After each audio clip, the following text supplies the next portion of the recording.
Mabilis ang balita mga tol, Floyd Mayweather nagpost ng isang video kung saan natulog si Roy Jones Jr. sa isang laban.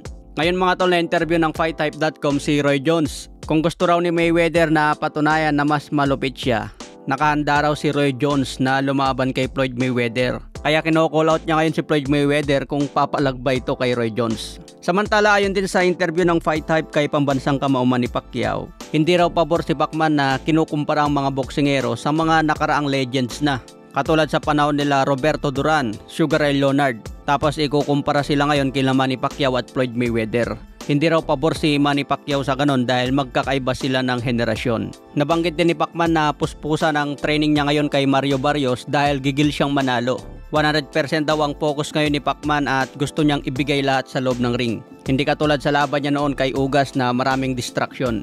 Kaya ibang Manny Pacquiao daw ang masaksihan natin ngayon laban kay Barrio Barrios. Sa iba pang balita, Francisco Rodriguez Jr. failed drug test versus Galaliafay. Matapos ang panalo ni Rodriguez kay Galaliafay, hindi naman maganda ang bungad sa kanya ng drug test. Aantayin ulit ang resulta ng B sample ni Rodriguez. Kung matulad ito kay Jaime Munguia na nag-positive din ang B sample, siguradong masuspende rin si Rodriguez at i-overturn ang panalo niya kay Galaliafay.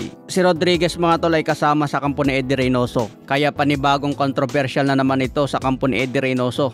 Sa iba pang balita, banat ni Turman kay Devin Haney. Sinabi ni Turman kay Bill Haney na tatay ni Haney, yung anak mo magugulpi lang sa 147 fighter, siguradong masasaktan siya. Kung gusto mong malaman kung gaano kagaling ang isang boksingero, tignan mo kung paano siya tumanggap ng suntok. Hindi ko nakikita si Devin Haney bilang banta sa mga welterweight. Ang tingin ko nga hindi makagawa ng magandang karera si Haney dito sa 147. Ayan ang banat ni Turman mga tol, duda sa panga ni Devin Haney. Nakatakda ang laban ni Haney kontra Brian Norman sa November 22 sa Riyadh, Saudi Arabia. Samantala Ryan Garcia muling hinamon si Devin Haney.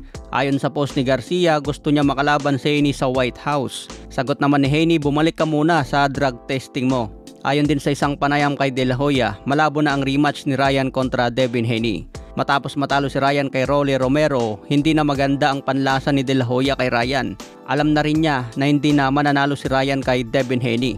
Kung hindi lang bumagsak si Haney sa naging laban niya kay Ryan Garcia, siguradong talo si Ryan sa puntos. Buti na lang nakapagbigay ito ng knockdown. Pero ang isang nakakabilib sa parte ni Devin Haney, kahit ilang ulit bumagsak, nakayanan pa rin bumangon.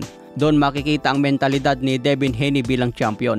Kung ibang boksingero yun mga tol, baka hindi na pinilit bumangon sa lakas ng tama. May mga kasabihan ng mga boksingero na hindi importante ang pagbagsak.